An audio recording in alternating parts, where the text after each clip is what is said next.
things that might be negative, but like they're just looking at it all. It feels weird that they can... Not that they even really care. It just feels weird. Yeah, it does feel weird. To give someone your entire, like, financial history and be like, here, have a look. Like, especially if you've, like... I don't know. What if you are, like, making payments to, like, some weird thing that you're... I don't know. Like, yeah, they might judge you for being... What if you have, like, a weird fetish or something? I was going to say, they might judge you for being part of the Scientologists. Yeah, exactly. Or that, you know? Just, like, what people do with their money, no longer their business. Yeah, okay. Everyone, like, the bank's business. Also, like, what can they, like... If they decided to, I feel like they already do this, because the banks do have access to your statements, like your bank, because it creates the statement. But, like, what if they use that information, for example, to then market stuff to you? That's so, like, I'm not saying that happens, but I don't know. Like, does it happen? Yeah. It's really unethical. It is smart. It would work, because it's like, this person's paid for this before. We're going to show them this. Yeah. I mean, you're about to argue that it's ethical, aren't you? Yeah, well, I mean, it depends what you're like, advertising them. But, like, if I've spent money before on, I don't know, like some random, okay, let's say I've spent money before on pizza. I probably like pizza. I probably like it when I get advertised pizza. That's true, but, like, then it goes into, like, like, not that... I feel like in Australia it doesn't work so much because you can't really advertise, like, smoking and you can't advertise drinking, really. Yeah. But, you can advertise gambling, though. Yeah. See, like, yeah, if they that know feels that you're wrong. depositing $200 every week. Basically addicted to gambling, and they're going to target you specifically. Yeah, if they know that you deposit $200 every week into your Sportsbet account, then you might get a few more Sportsbet deal ads. And, like, if someone's trying to, like, stop... Well, like, I guess they do advertise beer. I don't really know what the Australian regulations are around advertising alcohol, because you never see, like... You basically just see beer ads. You don't see, like... Yeah. Hard liquor ads. You never see that. Well, at least I don't. Maybe I'm just looking in the wrong places. I like never see them. But you see beer ads like a lot. Yeah, get back to us. Is it an invasion of privacy? Yeah, love to hear your thoughts. And do you care if they're invading your privacy? Because personally, I don't care. I don't care that much. But yeah, I guess I might care if I had like made some extremely kinky purchases. But... Well, like, it just feels funny. Like, It's like that, how they're reading your messages, like on Facebook. Yeah. Like, that's okay, because I have no secrets, but also it feels funny. Yeah. Like, it doesn't feel right, specifically. Yeah. And I could see, like, in other people's circumstances why they wouldn't want other people knowing. Like, health records as well. Like, for me, I don't have a problem with my health records being, like, shown. Like, I could give, like, the whole world my health records and be, like, okay with that. But, like, I know, like, some people... that would be really bad for them personally. Yeah. So, yeah, and also my view on that might change as I get older or, like, get into my career or whatever. So, yeah. So the moral of the story is, if you're going to make any, like, kinky purchases, use cash. Okay. Okay, let's move on. So another thing that I wanted to talk about was how to get a credit score if you've never had a loan. So, like, some things like, should you get a credit card? Should you rent? Like, because some people don't want to rent before they buy. And if they, like, don't want to do that, then should they get a credit card? And all of those decisions in order so that they can get a credit score so they can be approved. Yeah. So I think I'm going to do a blog post on all of that. And we might discuss some of what I find next episode a little bit at the beginning. Yeah. As well. Because I think I want to deep dive into that a bit more. So how do you feel about debt? Because that's our next topic. I'm against debt in general, but like I'm anti-debt. Like, I'm anti myself having debt, but I'm pro, like, the concept of people having to pay off their debt, because shouldn't just be able to get free money. Like, it's not a good thing. Well, free money would cause money to lose its value. Yeah. Can you imagine that? If we just, like, when I was younger, I used to just imagine, like, printing money and being like, yes, now I have money. I don't know why, but, like, I thought I'd, like, cracked the code to being rich was, like, just make your own money. But that's called counterfeit money. And it's not legal. And Maddie didn't know that. So I was like, yeah, I'm going to be so rich. I think somewhere they made like tobacco a currency or something, and eventually it got so, but then everyone could just grow their own, so it got so devalued that the price of it as money was actually less than the value of it as actual just tobacco. But then everyone had heaps of tobacco, so the price of the... Where was that? I don't know, I'll Google it. Okay. This is riveting podcasting here. Yeah, where was the tobacco as currency country? Was it a country? It was in America. It was Virginia, Maryland, and North Carolina used tobacco as currency throughout most of the colonial period. Wow, did not know that. Yeah. Okay, so coming back to debt. So there's different types of debt. There's good debt and there's bad debt. Mm-hmm. Most of debt, what we think of debt, is bad debt, technically. So bad debt's like consumer debt. Good debt is, I've got like a definition that's really good. So when you borrow to invest and your investment is income producing, making the interest you pay on a loan tax deductible, that's good debt. Mm-hmm. And this usually involves an asset which increases over time, such as property or shares. Okay.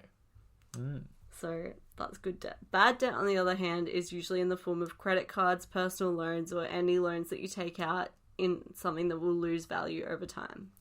So not a long-term asset. Yeah, that's funny that we have good debt. Yeah, well, good debt. Like, it's not bad to be, like, have a mortgage, for example. Like, that is good debt. Because right. It'll eventually become, like, a really profitable asset. Yeah. So that's good debt. But the real problem is bad debt, and bad debt is what is hitting your credit score really badly, and it's what will stop you getting a home loan. This is like the bacteria in your stomach, and there's good bacteria. Yeah, good bacteria. Exactly. So we just got to cut out the bad bacteria. Yeah. And then we should be all good to go. Yeah. So yeah, it's seen as bad debt is seen as not a good financial choice by banks. So that's right. Important. And is HEX good debt? HEX is a bit weird. It's neutral debt.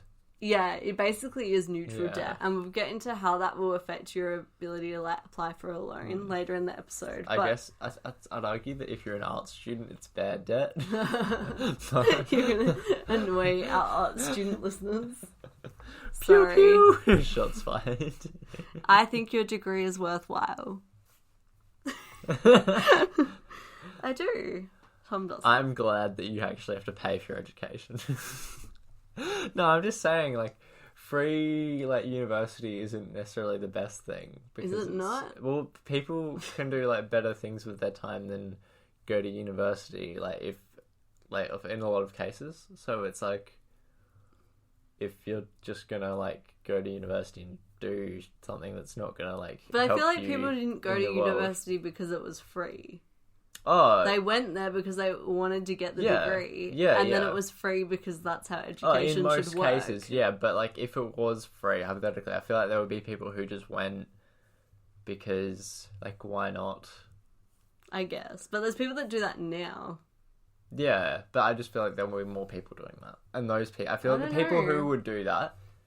I don't know. Are people that are, like, should be doing something different. If we have any listeners from when higher education was free, which I doubt we do, but please let us know if you felt like people were going to uni for the hell of it. Because I feel like that wasn't, like, a really big thing. Okay, but I feel like that's just because back in the day we were, like, less educated on average. When that was a thing, the average, like, maybe not, and maybe we were just educated. But I feel like, as society tends to progress forwards and we have a better education system now, maybe. I think we do, but I don't necessarily think that means that people would have just gone to uni for the sake of going to uni. Yeah. Yeah, but I think they would now, is what I'm saying. Maybe. I don't know, but I disagree. I think higher education should be free, but that's just my opinion. So anyway, back to bad debt. So basically, it's recommended that you should stay away from bad debt altogether. But if you do find yourself in bad debt, so like you've had car loan is another bad debt, technically. Right, yeah. There are things that you can do to ensure that it impacts your financial welfare as minimally as possible. So this obviously includes paying debt off on time, but it also includes understanding the best strategy to pay off your debt, which will mean that it's like as painless as possible. So, yeah, basically you want to be making more than your minimum. So credit cards, usually they have like minimum monthly repayments. So like to not go technically into debt, you're still like in debt, but to not like to keep that credit card going. Yeah, so you don't like lose it. Yeah, you just pay off the minimum monthly repayments on whatever debt you have. But I went to this financial capability workshop at uni, which I've talked about previously, and I've got like various blog posts and more blog posts coming about that. They went through a case study about what happens when you just pay off the minimum monthly repayments on a credit card. And the credit card balance was only $2,500, right? So it follows 3 different scenarios. So scenario 1 is that the family pays off their credit card balance with $100 per month at a 19% annual interest rate, which is like a usual interest rate for credit cards. And it takes them 2 years and 8 months to pay off the entire $2,500 debt. And overall, they pay $3,143.